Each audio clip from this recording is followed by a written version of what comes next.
The kind of line that makes your stomach drop before you even open it. I knew what it was about. Not because I'd done anything wrong, but because I'd done everything right. 3 days earlier, during the quarterly review, I had spoken up. Our numbers didn't add up.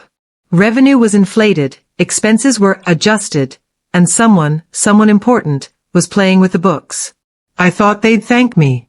Instead, the CFO's smile tightened like a noose. Let's discuss this offline, he'd said. Now, offline meant eliminated. When I entered the glass conference room, the HR manager wouldn't even meet my eyes. The CFO sat at the head of the table, expression cold. Claire, he said smoothly, we've decided to go in a different direction. You're an excellent accountant, but sometimes, transparency can be disruptive. I blinked. Disruptive. He leaned back. You questioned leadership in front of the board. That's not teamwork. I questioned the math, I replied. He smiled faintly, the kind of smile that hides rot. Same thing. They slid the severance papers across the table. 3 years of loyalty reduced to one envelope and a fake smile. I packed my desk in silence. Colleagues whispered, avoided eye contact. Nobody wants to stand too close to a falling star, they might get caught in the gravity. As the elevator doors closed, I caught my reflection in the steel. Tired eyes, clenched jaw, red folder pressed to my chest. Inside that folder were the reports I'd written, proof of every manipulated figure, every hidden transaction. They thought they'd silenced me. They thought I'd go quietly. But I had one rule my father taught me before he died. If telling the truth costs you everything, then it was worth the price. That day, I didn't lose my career. I found my purpose. And I swore one day, I'd walk back into this building, not as their employee, but as the person they'd have to answer to. The first few months after they fired me felt like walking through fog. Silent, shapeless, endless. No office. No routine. No purpose. I tried to apply for new jobs, but every interview felt the same. The HR smiles, the polite questions, and then the hesitation. Word spreads fast in the finance world. Too honest, they'd whisper behind closed doors, as if integrity was a disease. Bills piled up. The apartment grew colder. And every night, I'd stare at that red folder, my proof, my scar, my fuel. Then one morning, as I was scrolling through endless job postings, something clicked. If the system punished honesty, maybe I shouldn't look for a job inside the system anymore. I pulled out a blank notebook and wrote 3 words. Audit the auditors. That was the spark. I started freelancing, small gigs first. Forensic accounting, data reconciliation, tracing lost payments for small businesses who'd been scammed. It wasn't glamorous, but it was real. Within months, word spread that I could find money where others couldn't. People started calling me the human audit trail. I built a website, then a brand, then a firm, Veritas Consulting. Truth, transparency, justice through numbers. But success didn't come easy. Clients were slow to trust. Banks refused loans. Friends disappeared. Still, I kept working, late nights fueled by black coffee and the echo of the CFO's smirk in my mind. Transparency can be disruptive. Good. I wanted to be disruptive. By the end of the first year, I'd helped uncover over $12 million in financial fraud across 5 companies. Not bad for a woman, too honest to keep a job. And then, the call came. A law firm representing investors from a major tech manufacturer. They needed an independent auditor to review a case involving, you guessed it, my old company. For a full minute, I couldn't breathe. The universe has a wicked sense of humor. The lawyer on the line said, "We've heard you're one of the few who can find truth where others miss it." I smiled. You've heard right. That night, I opened my old reports again. Every number, every inconsistency I'd flagged years ago, all of it now had purpose. This wasn't just an audit. It was a reckoning. Because the company that once told me I was too honest had just hired me to uncover their truth. And this time, I wouldn't be walking through their doors as an employee. I'd be walking in as their auditor.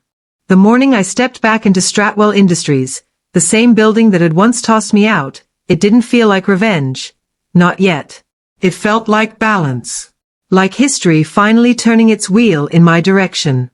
The marble floors still gleamed, the glass walls still shimmered. But I wasn't the same woman who'd walked out of here 2 years ago with a box of belongings and a heart full of humiliation. I wasn't an employee anymore. I was an auditor, their auditor. The receptionist didn't recognize me. She greeted me with the same polite smile she probably gave to everyone walking in to help the company. If she'd known, she might have looked twice.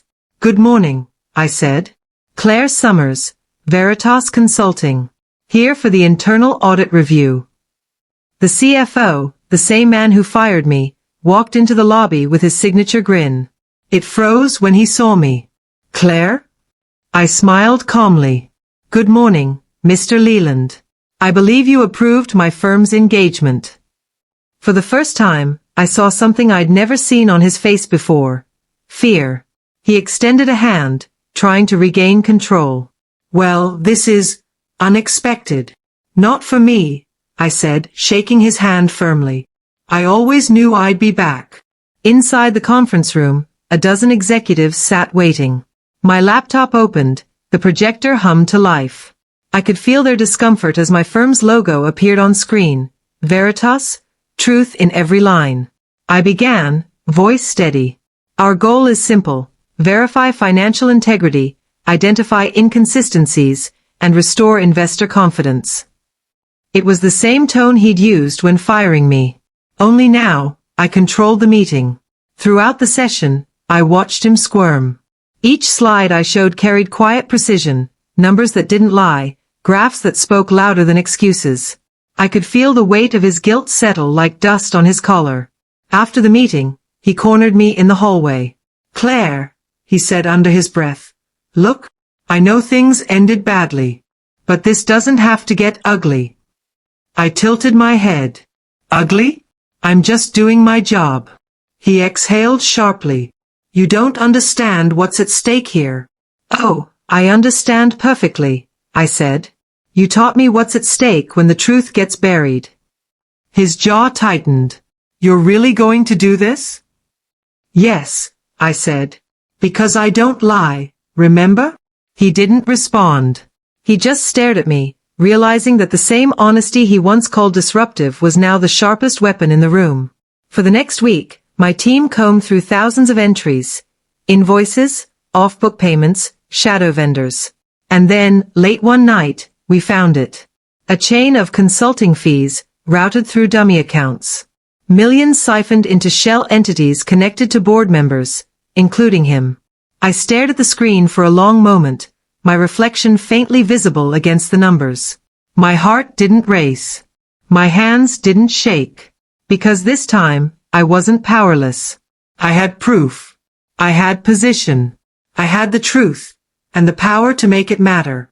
As I hit save on the report, I whispered, "They fired me for being too honest. Now they'll pay for being too corrupt."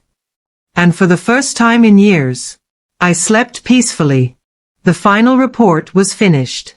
74 pages of clean evidence. No assumptions. No theories. Just numbers, cold, clear, and undeniable. At 8 a.m., I stood outside Stratwell's glass-walled boardroom, watching them through the tinted glass. The same people who had once applauded the CFO's brilliant leadership were now whispering nervously, glancing toward the door where I waited with the truth in my hands. When they called me in, the room fell silent. Only the hum of the projector filled the air. I plugged in my laptop and began. "Good morning. My firm has completed the audit. The findings are extensive, but I'll start with what matters most." Slide after slide lit up the wall. Hidden payments. Altered invoices. Off-book accounts under shell names. Every dollar traced. Every date documented. No way out. The CFO's face turned gray. He tried to interrupt once. "Claire, this seems like a misunderstanding." I clicked to the next slide. "Here's your signature authorizing the transfer." He sank back into his chair. Gasps echoed. The CEO's jaw clenched. The legal counsel started typing furiously. I looked around the table. When I worked here, I said evenly, I was told honesty was disruptive. That transparency could damage morale. Maybe it did. But it also could have saved you millions. Silence. Real silence, the kind that vibrates in your chest. Then the CEO spoke softly. What happens next? I folded my hands. My duty is to the shareholders and the regulators. This report will be submitted today. He nodded slowly, defeat settling over his features. The CFO stared at me with something between rage and resignation. You'll ruin us.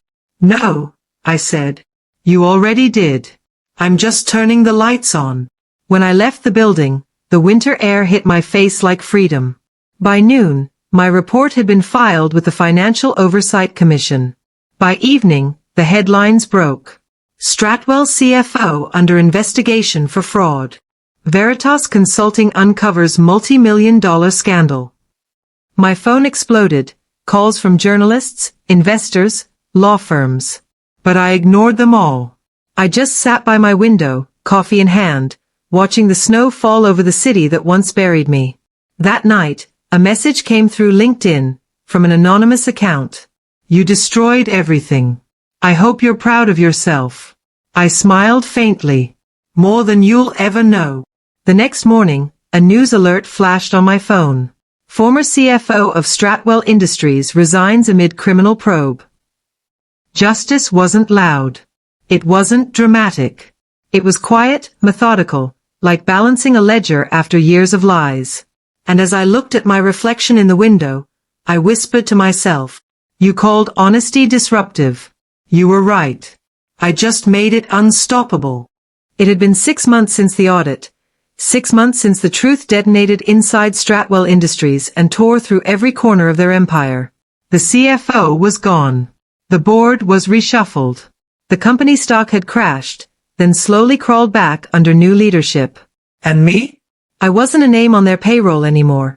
I was the name they whispered about in every corporate hallway from New York to London.